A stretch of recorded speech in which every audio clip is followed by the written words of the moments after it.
নির্বাচনে কেমন প্রার্থী চাই এ নিয়ে আলোচনা করতে হোটেল সোনারগাঁওয়ে এ সভার আয়োজন। সভায় বিএনপির স্থায়ী কমিটির সদস্য ডক্টর আব্দুল মঈন খান বলেন, দেশের রাজনীতি নিয়ে একটি মহল ষড়যন্ত্রে লিপ্ত রয়েছে। পথ বাণিজ্যের কথা এসেছে, মনোনয়ন বাণিজ্যের কথা এখানে আপনারা বলেছেন, এখানে খোলামেলা আলোচনা। এখন তো আর 5ই আগস্ট পূর্ববর্তী অবস্থা নেই, আমরা মনের কথা খুলে বলি। মানুষ 14, 18 আর 24 সালের নির্বাচন নিয়ে প্রশ্ন তোলে। আমি দুঃখিত, মানুষ কেন 2009 সালে 8 সালের যে ডিসেম্বরের যে নির্বাচন সেটা নিয়ে কেন প্রশ্ন তোলে না? 1/11 যে পরিকল্পনা, রাজনীতিকীকরণ, সেই সমস্যা আমি আজকে কিন্তু আবার নতুন করে দেখতে পাচ্ছি। আমরা দেখতে পাচ্ছি তার একটি ইঙ্গিত আজকে নতুন করে এখানে চলে এসেছে। যদি সেটাই হয় তাহলে আজকে আমরা যে প্রশ্ন নিয়ে এখানে আলোচনা করতে এসেছি, কেমন প্রার্থী চাই, সেগুলো কিন্তু সব ভেস্তে যাবে।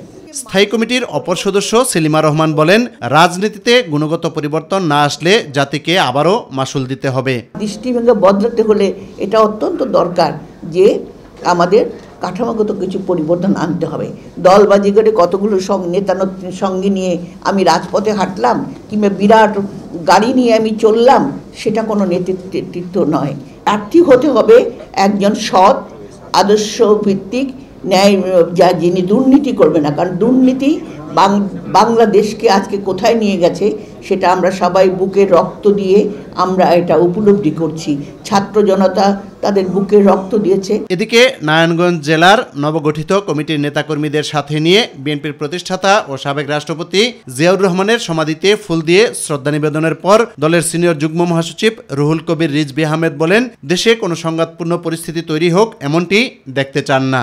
আমরা যদি প্রথমেই স্থানীয় সরকার নির্বাচন চাই তাহলে বুঝতে হবে আমরা কোনো পলিটিক্যাল ডেভেলপমেন্ট, আমরা কোনো শক্তিশালী গণতন্ত্র চাচ্ছি না। আমরা একটা অনিশ্চয়তার দিকে চাচ্ছি, অন্য কোনো দুরবসন্তি এর মধ্যে থাকতে পারে। ইউসুফ আলী, মাই টিভি, ঢাকা।